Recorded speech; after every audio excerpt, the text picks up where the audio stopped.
J'entends vos revendications tous les jours, là, de les pros anti-France, toute la journée.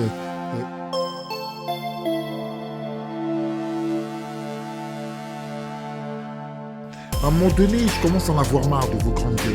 J'en ai marre de ces gens qui oublient d'où ils viennent. Vous avez oublié combien touchait un salarié marocain? 300 euros. Un Malien, 80 euros par mois. Combien touche un Congolais? 141 euros. Au lieu de dire putain merci Seigneur, je suis né en France, j'ai de la chance, etc. Quand vous allez là-bas, vous regardez les gens, quand vous arrivez au bled, vous les regardez de haut. Des mecs qui arrivent l'été, qui traitent les gens de blédards, qui se la racontent, qui font les Américains, etc. Mais vous la racontez avec quoi? Avec 1005? Vous la racontez et après vous la racontez avec vos cartes d'identité françaises. Vous dites merci là à ce moment-là. Par contre, quand vous êtes ici, vous êtes les premiers à faire les revendicateurs, à cracher sur la France à tout va. Dès qu'il y a un problème qui va, vous êtes en train de parler mal. En France, vous avez la chance d'avoir l'éducation, l'école gratuite, etc. Ce qui n'existe pas là. Maintenant, ce qui n'existe pas dans vos bleds. L'ascenseur social, alors ici c'est difficile, hein. Très peu d'ouvriers finissent avocats. Mais il y en a. Moi, j'ai des amis à moi qui sont de la Grande Borne, qui sont nés à la Grande Borne. Leur père, il n'avait pas de genre marocain, puisque si vous ne savez pas qui sont mes amis, mais peu importe. Et qui aujourd'hui sont banquiers. L'autre, il a une boîte de nuit, etc., etc. Il n'y en a pas beaucoup, mais est-ce que tout le monde peut finir avocat ou médecin? Mais en tout cas, ils ont un minimum de salaire, ils ont des maisons, ils ont ceci, ils ont cela. Maintenant, vous, là, les revendicataires, je vais vous raconter ce qui s'est passé. Vous êtes arrivés dans les 70 pour reconstruire la France.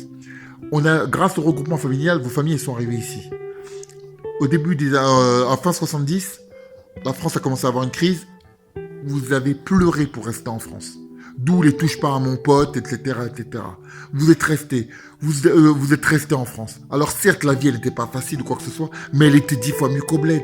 Alors maintenant, aujourd'hui, quand je vous entends cracher en permanence sur la France, à dire ouais nique la France, ou quand un noir met le drapeau français, mais moi je suis fier de ce pays. Heureusement que je suis là, moi. Mais putain de merde, ça se trouve je serai un junkie, je serai un toxico quand je vais aux Antilles, les mecs comment ils galèrent. Ils ont pas le droit d'être nuls, ni moyens. Il faut qu'ils soient excellents pour s'en sortir. Donc à un moment, et c'est pareil dans le truc. Et vous, je vous entends tout le temps cracher, en train de parler, en train de prendre comme exemple des merdes de fils à papa, de bouffons qui jouent les blackos, etc. Mais ce sont des fils à papa. Ils sont pas issus de votre couche sociale. Vous êtes tout le temps là en train de faire engrainer partout et n'importe quoi, à vous faire tirer par le bas. Le problème, je comprends comment les Français maintenant ils ont peur de l'immigration, etc., etc. Parce qu'ils se disent, aujourd'hui, avant c'était nique la France, après c'était on brûle les keufs, maintenant aujourd'hui on tue les gens. Donc, le raccourci il est fait.